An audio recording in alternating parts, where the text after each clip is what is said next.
বিষ্ণু ঈসা ইসলাম একবার সাহাবীদের সাথে কথা বলতেছেন এভাবে হেলান দিয়ে, শুনতেছেন? বিশ্বনবী হেলান দিয়ে বলেন, আলা উনাব্বিউকুম বিআকবারিল কাবায়ের, সবচেয়ে বড় কবিরা গুনাহ কোনটা তোমরা জানো নাকি? সাহাবারা বললেন, আপনি সবচাইতে ভালো জানেন ইয়া রাসূলুল্লাহ, আপনি বলেন।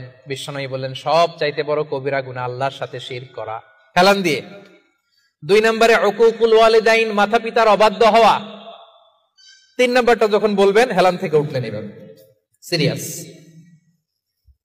3টা কবিরা গুনাহ তোমাদের বলবো না, বলেন।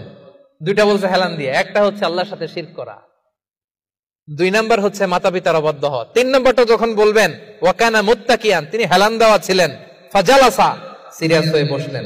এরপরে বললেন, আলা ওয়া কওলু যুর, আলা ওয়া শাহাদাতু যুর, সাবধান, মিথ্যা বলো না, মিথ্যা সাক্ষী দিও না, মিথ্যা সাক্ষী দিও না, মিথ্যা সাক্ষী দিও না। বিষ্ণুবি বলতেই লাগলেন, কতবার যে বলছেন তার কোনো হিসাব নাই। কোন সুবহানাল্লাহ। সিরিয়াস, খুবই সিরিয়াস।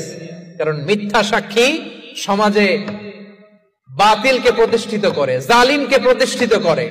মিথ্যা সাক্ষী সমাজে অন্যায়কে প্রতিষ্ঠিত করে। চিল্লায় বলেন ঠিক কিনা?